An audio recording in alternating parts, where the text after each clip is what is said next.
পরম প্রেমময় শ্রী শ্রী ঠাকুরের শ্রীচরণে আমার ভূমিষ্ঠ প্রণাম। পরমারাধ্যা জগৎজননী শ্রী শ্রী বড় মায়ের শ্রীচরণে আমার ভূমিষ্ঠ প্রণাম। পরম পূজ্যপাদ শ্রী শ্রী বরদার শ্রীচরণে আমার ভূমিষ্ঠ প্রণাম।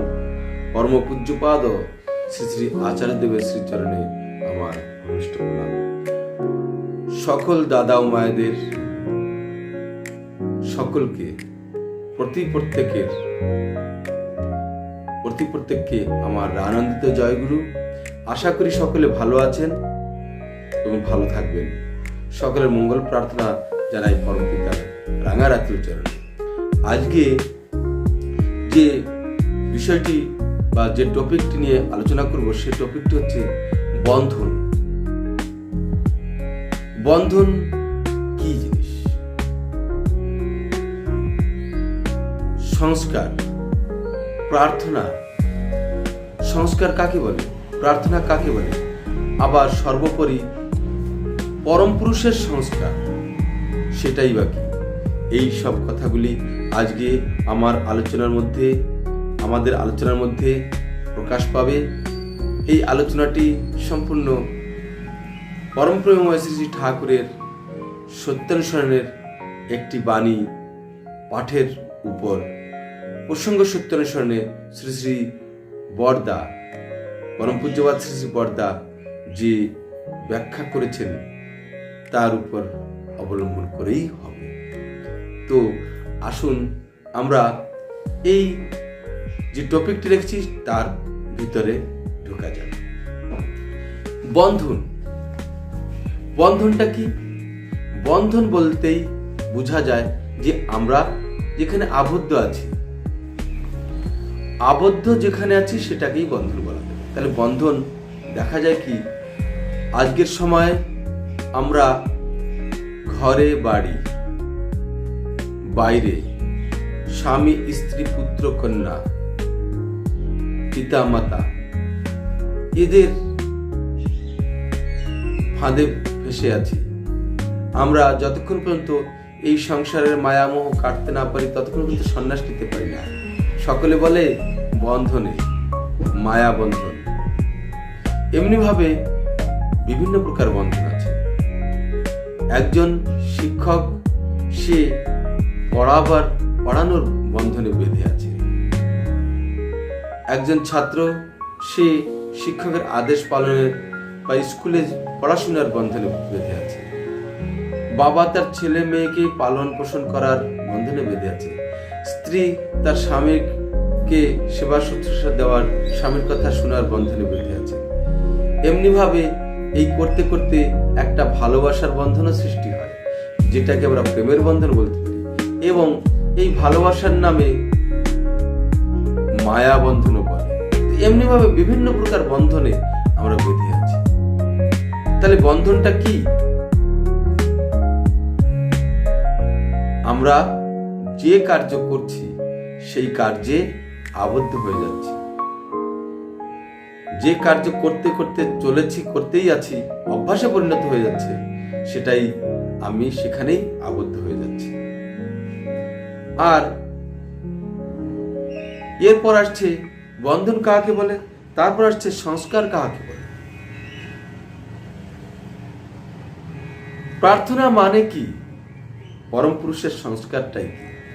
তো এমনি ভাবে আমি একটা বন্ধনের একটি উদাহরণ দেওয়ার পর আপনাদের সঙ্গে আমি প্রসঙ্গ সত্যানুসরণে শ্রী শ্রী পিতৃদেব যা বলেছেন সেই কথাগুলি শুনলেই আপনাদের এই টপিকটির সম্পূর্ণ জ্ঞানটি হবে। তাই আমি আপনাদের কাছে একটাই প্রার্থনা করব যে সম্পূর্ণ ভিডিওটি দেখবেন, দেখলেই সম্পূর্ণটা বুঝতে পারবেন। ঠিক আছে? তো আসুন আমরা এগিয়ে যাই। তাহলে এইরকম এই যে বন্ধনের কথা বলছিলাম, তাহলে আমরা এই বন্ধনগুলিকে আমরা কি বলে থাকি? প্রেমের বন্ধন, মায়ার বন্ধন। একজন মাতাল, সে মদের নেশা বেঁধে থাকে, সেটাও একটা বন্ধন। এইরকম ভাবে যদি দেখা যায় সংসারে, এই দুনিয়ায় কোনো না কোনো বন্ধনের কারণেই আমরা অধিকাংশ কাজ করছি। যেমন মনে করুন, একজন শিক্ষক ছাত্রদেরকে বললেন রবিবারে অমুক সময় সকলেই স্কুলে আসবে এক্সট্রা ক্লাস করতে। সবাই এলো, কারণ শিক্ষকের আদেশ, যাদের শিক্ষকের আদেশ মেনে চলার অভ্যাস আছে তারা সকলেই উপস্থিত হলো।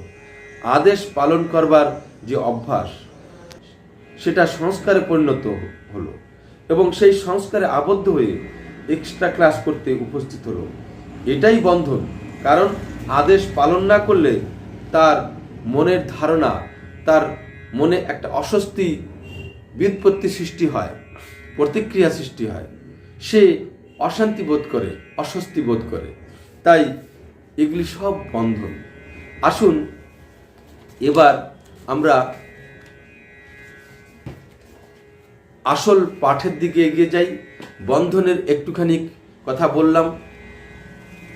আমরা আজকে যে বাণীটি পাঠ করব তার পূর্ববর্তী বাণীতে গতকাল শ্রী ঠাকুরের একটি বাণী পাঠ করেছিলাম। সে বাণীটি ছিল, কাজ করে যাও, কাজ করে যাও, আবদ্ধ হয়েও না। যদি বিষয়ের পরিবর্তনে তোমার হৃদয়ে পরিবর্তন আসছে বুঝতে পারো, আর সে পরিবর্তন তোমার বাঞ্ছনীয় নয়, তবে ঠিক যেন তুমি আবদ্ধ হয়েছ। এই বাণীটির বিষয়ে পরম পূজ্যপাদ পিতৃদেব সুন্দর সুন্দর উদাহরণ দিয়ে বুঝিয়েছেন, যেগুলির ব্যাখ্যা আমি এর আগের ভিডিওটিতে করেছি। আপনারা যারা দেখেননি সম্পূর্ণটি পুরোটি দেখে নেবেন। তো আমরা করতে যাই একটা, করে বসি আর একটা, কারণ আমরা আসল যে উদ্দেশ্য নিয়ে যাই সেই বিষয়টা ভুলে যাই। সেই সংকল্প,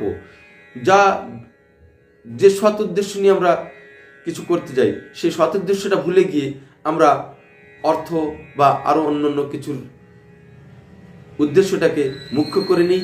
এর শেষে কি হয়, আমাদের আসল উদ্দেশ্যটা বাদ পড়ে যায়, উপলক্ষটাই শুধু থেকে যায়, আমরা অন্য ধান্দায় বেরিয়ে যাই। তাই এই বিষয়ে যে পরিবর্তন হচ্ছে, যেটা বাঞ্ছনীয় নয়, যেটা হওয়ার কথা ছিল না, আমরা সেই বিষয়ের পরিবর্তনের সঙ্গে সঙ্গে আমারও পরিবর্তন আসছে।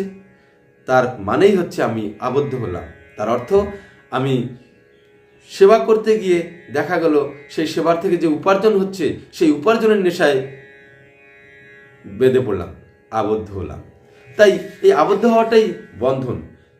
আজকের বাণীটি হচ্ছে কি, সেটাই আসা যাক। কোনো প্রকার সংস্কারেই আবদ্ধ থেকো না, একমাত্র পরম পুরুষের সংস্কার ছাড়া যা কিছু সবই বন্ধন। বন্ধন কাকে বলে তাহলে?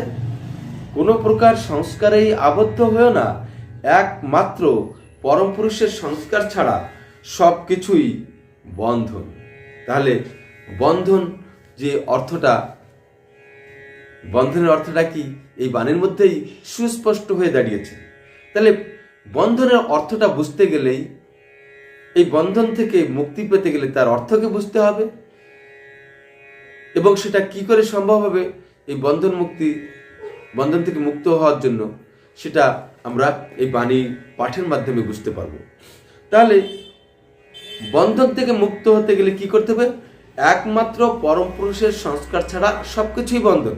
তাহলে পরম পুরুষের সংস্কারটা কি, সেটা জানতে হবে। আর সেটা জানতে গেলে তার পূর্বেই জানতে হবে সংস্কার মানে কি, তাই নাকি? সংস্কারটাই কি? এবার সংস্কার মানে আমরা অনেকেই অনেক কিছু বলে থাকি, বিভিন্ন রকমের সংস্কার। কারো কারো ভ্রান্ত ধারণাও আছে সংস্কার নিয়ে। যেমন এই কথাটি যখন পিতৃদেব এই আলোচনার পরে জিজ্ঞাসা করলেন বা কাউকে বললেন আলোচনা করতে, তিনি বললেন আমাদের অনেক রকমের সংস্কার থাকে। যেমন কুলগুরুর কাছে দীক্ষা নেওয়া একটা সংস্কার। আমরা কুলগুরুর দীক্ষা নিই, কুলগুরুর কাছে দীক্ষা নিয়ে আবার অন্য গুরুর কাছে যেতে পারি। আমরা অনেকে এভাবে গুরুকরণ করি, কিন্তু এভাবে বন্ধন ঘটছে না। যখন পুরুষোত্তমের দীক্ষা নিই তখন আর কিছু করার দরকার হয় না, তখন বন্ধন থেকে মুক্ত হই। এবার সম্মুখে বসা দাদাদের প্রতি তাকিয়ে শ্রী শ্রী পিতৃদেব প্রশ্ন করলেন, কি বোঝা গেল? তারা অনেকেই জানালেন বাণীটির অর্থ মোটেই পরিষ্কার হয়নি। শ্রী শ্রী পিতৃদেব শ্যামাপদকে বললেন, বল সংস্কার মানে কি? তুই যে কুলগুরুর কথা তুললি, কুলগুরু কাকে বলে? সংস্কার মানে সে উত্তরে বললেন, সংস্কার মানে গোঁড়ামি, আর কুলগুরু মানে কুলের বা বংশের যিনি গুরু। শ্রী শ্রী পিতৃদেব বললেন, কুলগুরু মানে তা না, যিনি আব্রহ্মস্তম্ভ পর্যন্ত জানেন তিনিই কুলগুরু। এই আব্রহ্মস্তম্ভ মানে আমার আদি অন্ত সবকিছু, ভূত ভবিষ্যৎ বর্তমান ত্রিকালজ্ঞ যিনি, তিনি আব্রহ্মস্তম্ভ। ব্রহ্মজ্ঞান যার হয়েছেন তিনি হচ্ছে আব্রহ্মস্ত, যিনি আব্রহ্মস্ত পর্যন্ত জানেন তিনিই কুলগুরু। কুলগুরু হওয়া অত সোজা না, বল গোড়ামি কোনটা?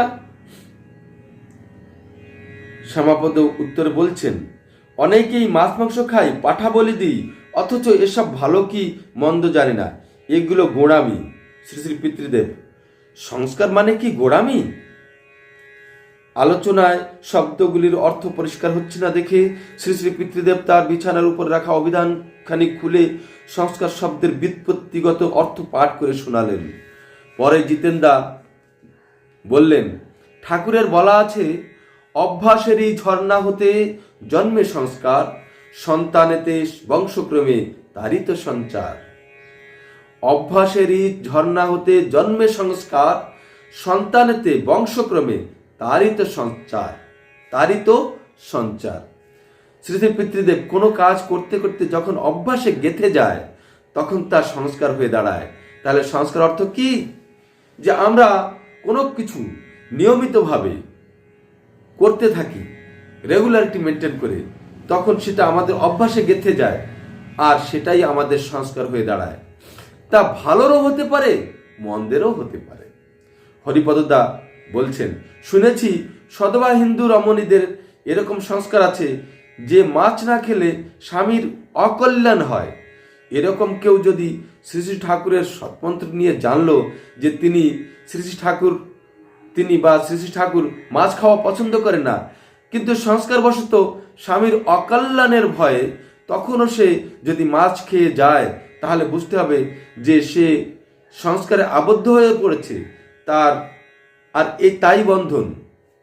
শ্রী শ্রী পিতৃদেব বললেন, হ্যাঁ, এরকম অনেক প্রকারে হতে পারে।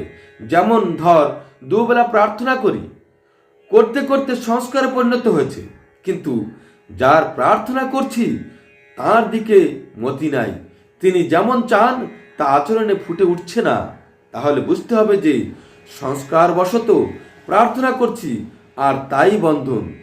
যখন আসলকে ছেড়ে উপলক্ষকে নিয়ে মেতে আছি, তখনই আবদ্ধ হয়ে পড়ছি। তাহলে এই যে দুবেলা প্রার্থনা করি, করতে করতে আমার সংস্কারে পরিণত হয়ে গেছে।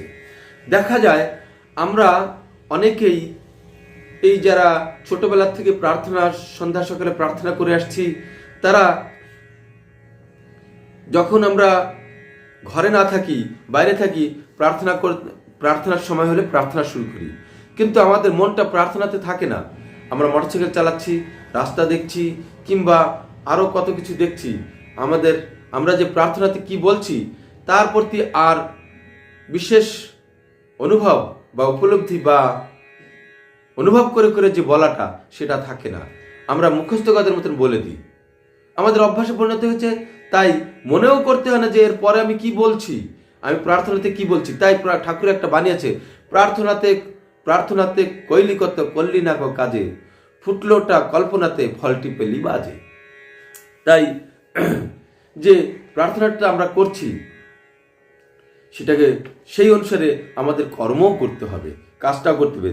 তাই শ্রী শ্রী পিতৃদেব বলছেন, আসলকে ছেড়ে উপলক্ষকে নিয়ে মেতে আছি, তখনই আবদ্ধ হয়ে পড়ছি। এবং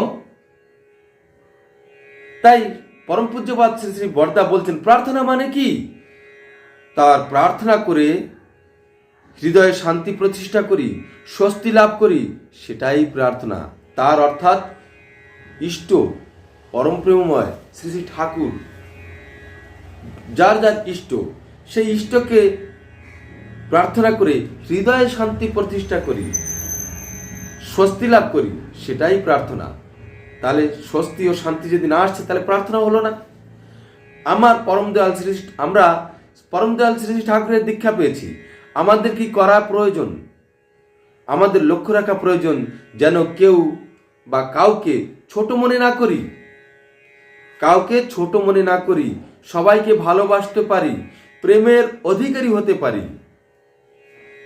যে কর্মের দ্বারা এরকম সংস্কার গজায় সেই সংস্কারই পরম পুরুষের সংস্কার। তাকে অর্থাৎ প্রিয় পরমকে হৃদয়ে প্রতিষ্ঠা করতে পারলেই তার সম্ভব।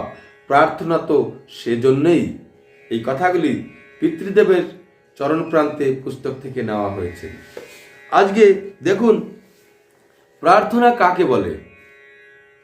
আমরা যে কোনো প্রকারের কার্য যেটা নিয়মিতভাবে অনেক দিন ধরে করতে করতে, কথা আছে যে কোনো অভ্যাস যদি আমরা 45 দিন নিয়মিতভাবে ঠিক সময় করি তো সেটা আমাদের সংস্কারে পরিণত হয়ে যায়, অভ্যাসে পরিণত হয়ে যায়।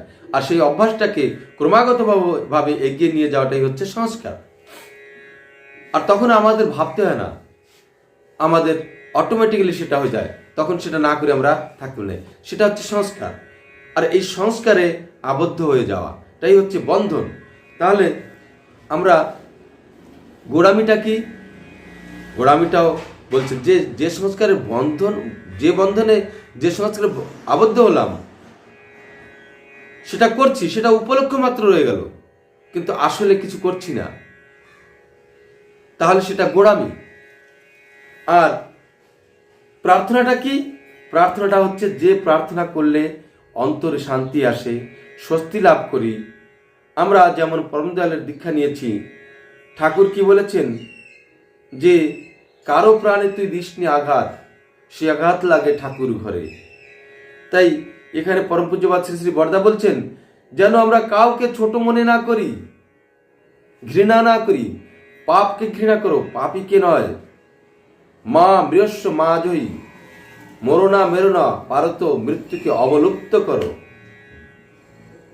এই যে কথাগুলি ঠাকুর বলেছেন, তাহলে ঠাকুরের যে প্রার্থনা করি এই সবগুলি আমরা যদি ঠাকুরকে ভালোবেসে আমাদের ভিতরে সেই জিনিসগুলি না আসে, আমরা যদি ঠাকুর হচ্ছেন প্রেমময়, সেই প্রেমের অধিকারী যদি হতে না পারলাম তাহলে আমরা প্রার্থনা করছি না।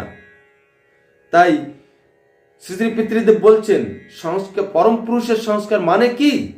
পরম পুরুষের সংস্কার মানে যে কর্মের দ্বারা এই রকম যা করলে প্রেমের অধিকারী হতে পারি, ভালোবাসতে পারি সবাইকে কারো অহংয়ে বা কাউকে আঘাত না করে চলতে পারি, এই রকম সৎ কর্মের অধিকারী হয়ে উঠতে পারি। এই রকম সংস্কারগুলি গজায় যে সংস্কারে বা যে অভ্যাসের দ্বারা, সেটাই হচ্ছে পরম পুরুষের সংস্কার।